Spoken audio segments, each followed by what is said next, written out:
Presidente, muchísimas gracias. Bienvenido. I think we're going to do this in English. Okay. Is that okay? Fine. Yeah. All right. Thank you, Enrique, for... Some people might suffer, but... Yeah, well, hopefully not too much. Well, hopefully. Thank you. Thank you again. We had the pleasure of interviewing you a week ago in New York when we did an event with the Adam Smith Center and the Consejo Empresarial de Alianza por Iberoamérica. Nuria, thank you for being here. We did this conversation a week ago in New York when the president gave his address in front of the UN General Assembly. You have a lot of people who would be thrilled to invest in Guatemala.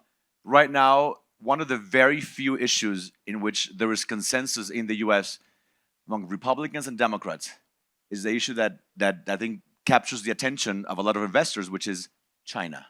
For decades, both Republicans and Democrats felt that the strategy to deal with China was to negotiate, to get closer, to send a lot of factories and firms to China. Now we realize that we need to bring them back, ideally to the US, if not to the US, closer to home, the famous nearshoring. What is your government doing to attract foreign investment? What is your government doing to take advantage of this unique opportunity that we call nearshoring? Well, we know that it's a big opportunity, and we believe that our country is uniquely positioned to provide a platform to reach into markets in Central America beyond Guatemala itself, but in Central America, also into Mexico, in south of Mexico. So we believe that there's an advantage in coming and investing. We know, we are very well aware that we need to make our best effort in order to ensure that we provide three fundamental conditions for foreign investment to find our country attractive. The first one is rule of law, certeza jurídica, legal certainty, I guess you would say, which is fundamental. You don't want to bring investment, serious investment into a country in which you might end up with, I don't know, some public official in collusion with somebody else, trying to bring any type of spurious action against your firm or so on and so forth. The second one is investing in infrastructure. This is an area in which we are long overdue. The last, I don't know, 15, 20 years, we have not invested in the development of critical infrastructure, strategic infrastructure, such as ports, airports, roads, railroad, and we are determined to do so, to the scope that we can, of course, and we only have 4 years, but we are determined to try to advance as soon as possible and as soundly as possible to really just mark the way and the road in which the process should continue developing. And the third one is invest in human capital. Our best asset is our people. We have, by the way, youth bulge that is an enormous asset if we invest adequately into their capacities. That means providing health, providing education, training, providing specific training, even in terms of the specific requirements that some of the industries need. So in general terms, that is what we are doing in order to invest international investment and make ourselves evident as a good bet for nearshoring. We have, we have open markets with Mexico, with Central America, with the United States. We are, for example, currently we are expecting the visit of a high-tech delegation from Taiwan, because if you're mentioning China, we are actually right now the biggest international partner that Taiwan has. And so we are discussing with them the possibility of turning out a relationship in strategic and then inviting them to make investment in some of the industries. So they have already sent, and there's already some advancement in investment in the textile industry, in which we have been traditionally quite good. But we are inviting them to come and explore possibilities to make investments in high-tech industries. So I know that this sounds, Guatemala does not sound at first hand like your automatic option in terms of education and so on. But with the CHIPS Act in the United States, we know that there's the possibility of having access to the funds at the University of Arizona, which can help a country like Guatemala path its way into compliance so that we can find our space in that particular niche.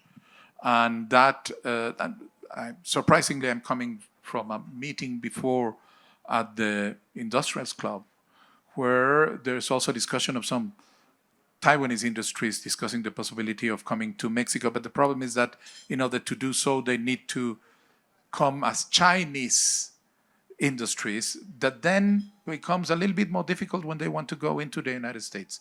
You don't have that type of problem with Guatemala. You can come as Taiwanese, and so we are discussing with them.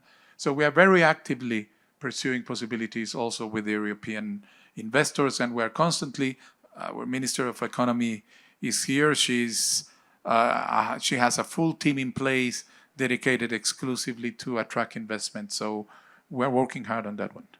So if you're doing a commercial for Guatemala, of all the options that American investors have, or Canadian investors, why Guatemala? Why not El Salvador? Why not Dominican Republic? Why Guatemala? It's close. It has opened doors with the United States market.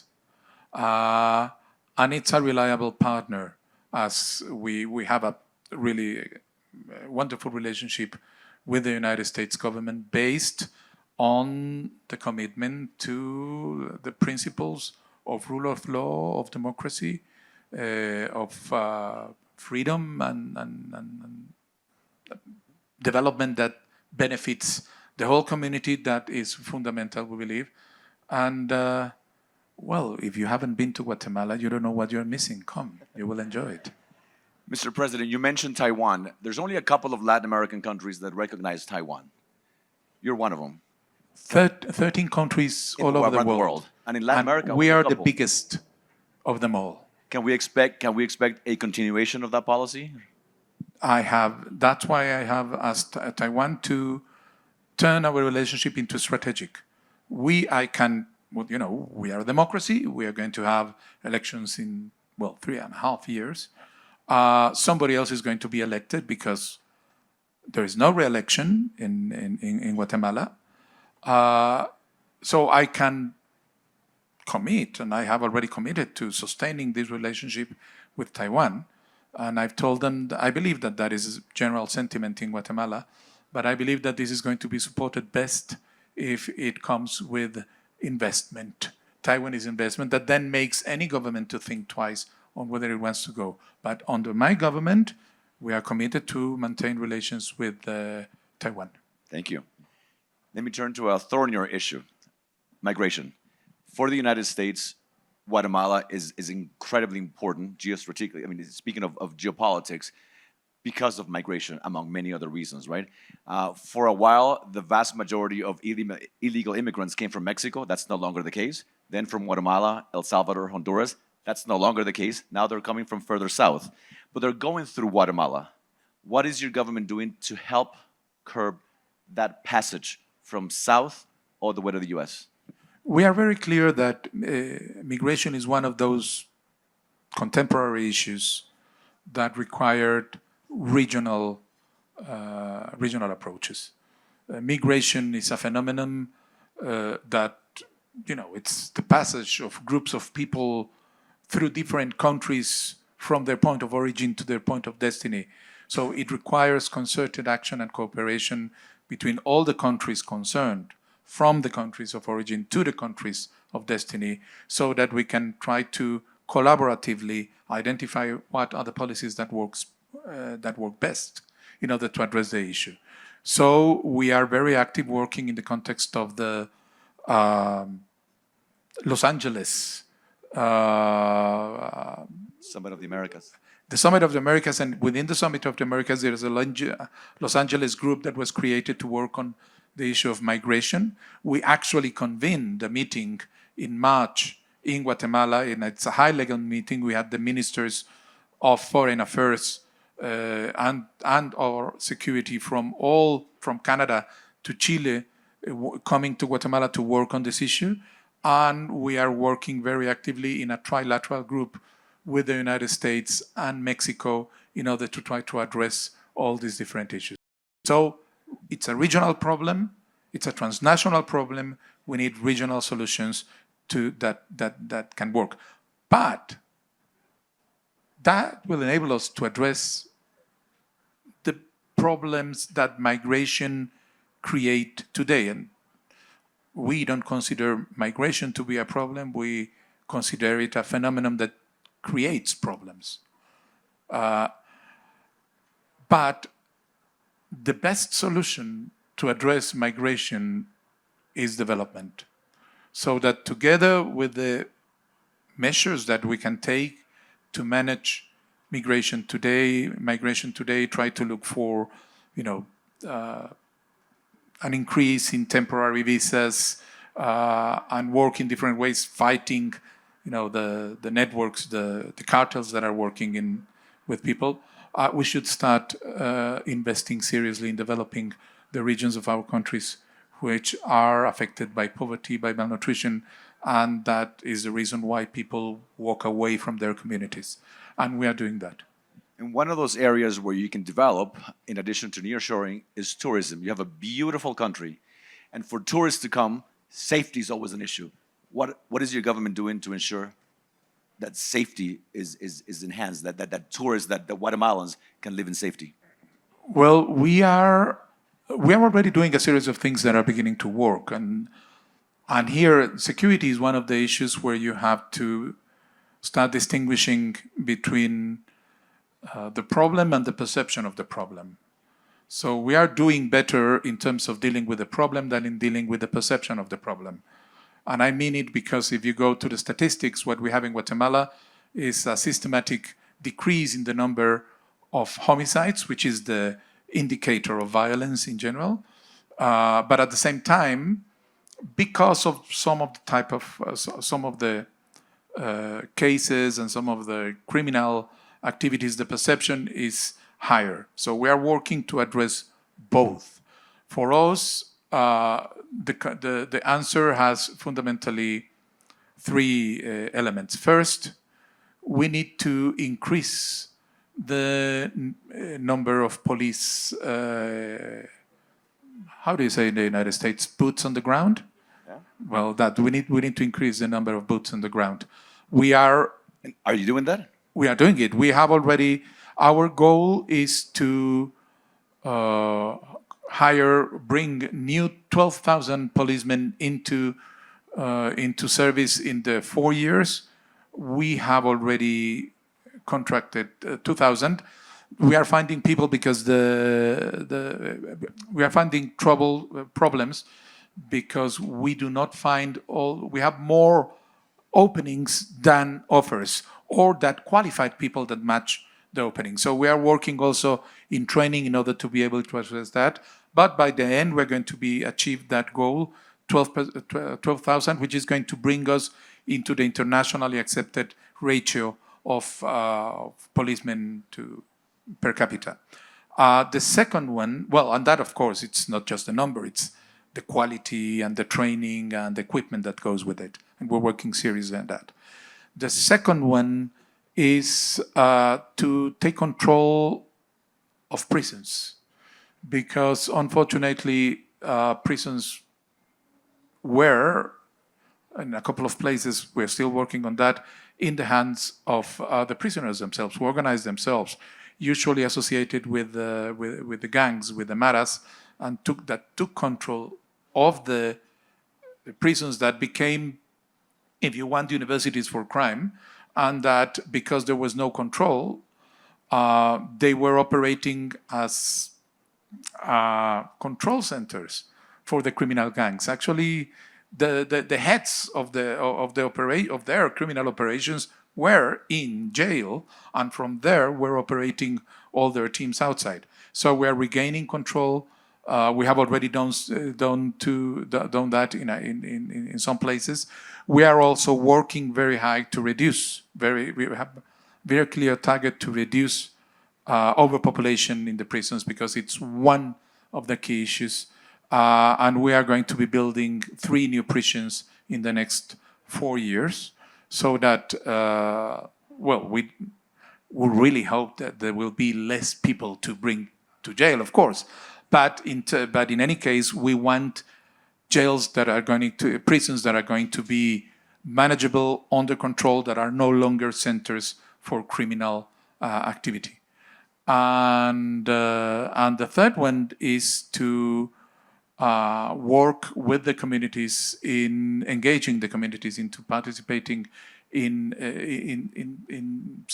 community security, so that the population itself will not be the object of security actions by the state, but they will be subjects participating with the authorities in taking care of their own community. So we are taking care of that. And we have already had in the last months a decrease in the number of murders, but unfortunately so, a couple of very visible issues, this type of very mediatic murders can then throw down everything you've been doing. But it's advancing. We're working. Mr. President, as you know, new administrations bring new opportunities. Your administration is very young. You've been in office for just a few months. Today is the first day of a new administration, the first full day of a new administration in Mexico, and in less than 4 months, there will be a new administration in the United States. Let me ask you a double question. With a new administration in Mexico and a new administration in the United States, regardless of the outcome of the election, there might be changes in Mexican foreign policy towards Guatemala and in American foreign policy towards Guatemala. How would you like Mexican foreign policy towards Guatemala to change? And how would you like American foreign policy towards Guatemala to change? That's a tricky question. Because I can be quoted. No, but seriously. No, I think that in both cases, we have been enjoying really very good relations, both with Mexico and with the United States. I think that what we're going to see in the case of the new Sheinbaum administration is an enhanced interest in the development of the south of Mexico, which is perfect for us, because we are very interested in the development of that part of our territory that borders with Mexico, and that is the most poverty-stricken in our country.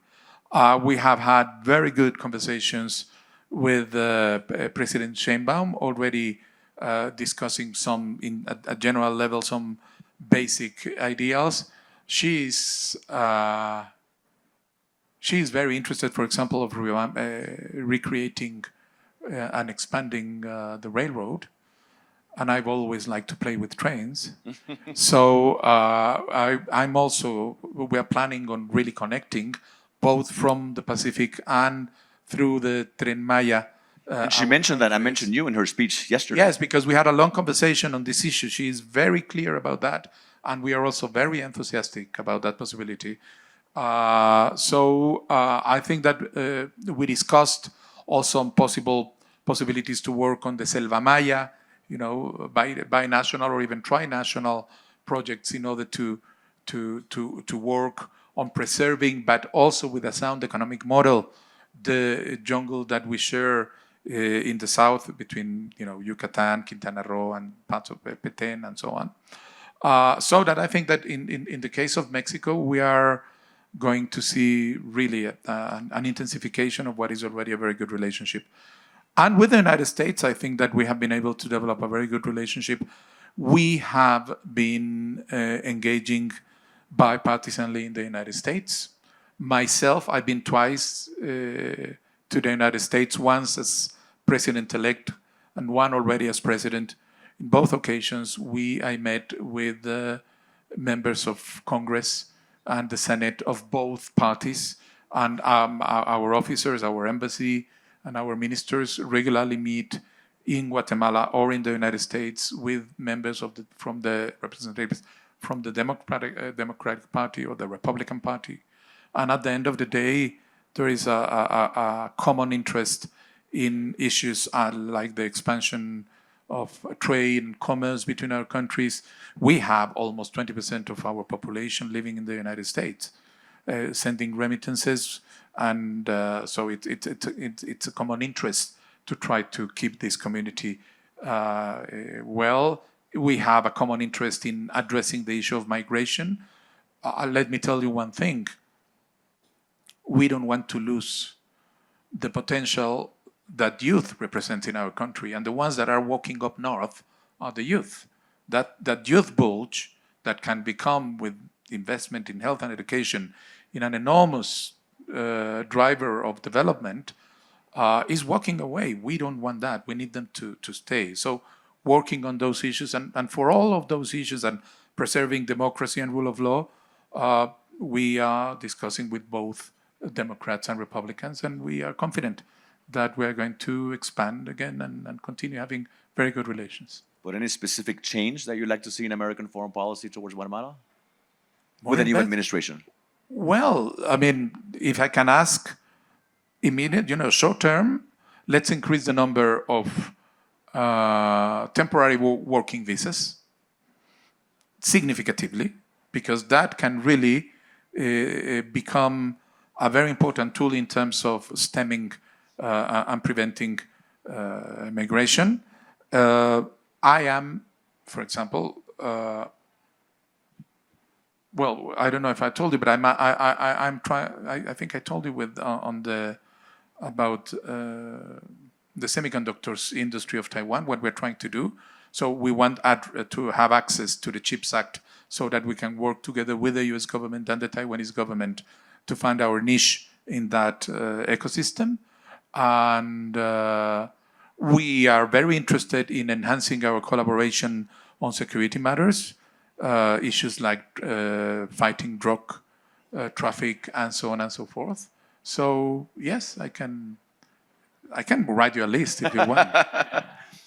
And I might help with some of them. It depends on who wins, but I'll leave it at that. I want to ask you a personal question. I had the privilege of working for an American president who was criticized for just about everything he did, in my opinion, unfairly so. As you know, presidents get criticized repeatedly. Tell me. What is the most unfair criticism that has been leveled against you? And would you like to clarify that and clear the record? Anything that people say about you that is just flat out wrong?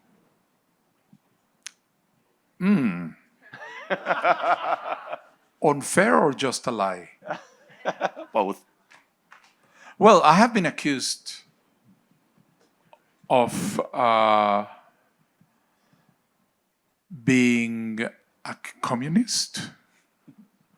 I have been accused of being against fundamental religious value and being an enemy of religion.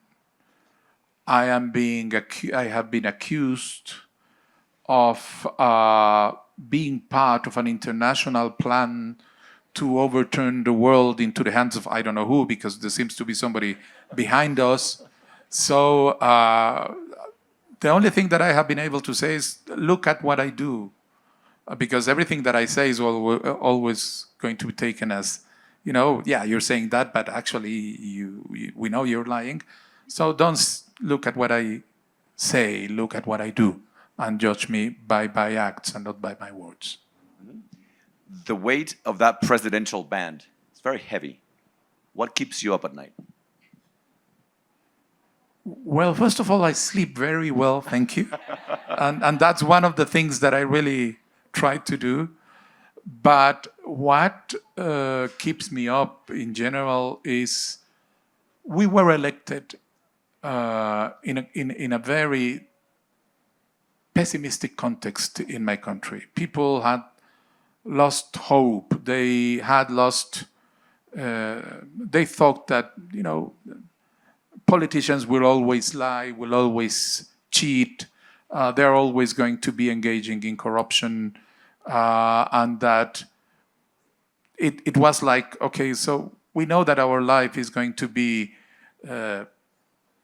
having to support just one flavor or other of corrupt clique, and that we're going to never be able to see true development come to our communities and to our lives. I think what keeps me up is that we convinced them. We told them there is a possibility, there is an option. Trust us. They trusted us, and we cannot let them down. So by the end of our 4 years, we need to have produced sufficient concrete evidence that democracy delivers, that it is possible to have sound system of justice, that you can be a politician without being corrupt, and that actually it is up to the citizens, each and every one of them, to pick the right politicians, because at the end of the day, that is the advantage of democracy. So you're just beginning your administration. As you leave your administration in 4 years, how would you like to be remembered? I'd like to be remembered as the guy that kept his promises and that can walk without shame on the streets in Guatemala City. I want to conclude with a question about Guatemala. There are a lot of people here who I'm sure are familiar with Guatemala, some who might not be. As we begin this 3-day conference and we talk about Guatemala, Mexico, the US, Canada, what would you like people to know about Guatemala? What parting message would you like to leave? Guatemala is blank. Guatemala is a wonderful opportunity.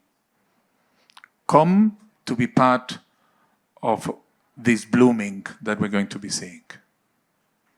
Thank you, sir. It's a pleasure.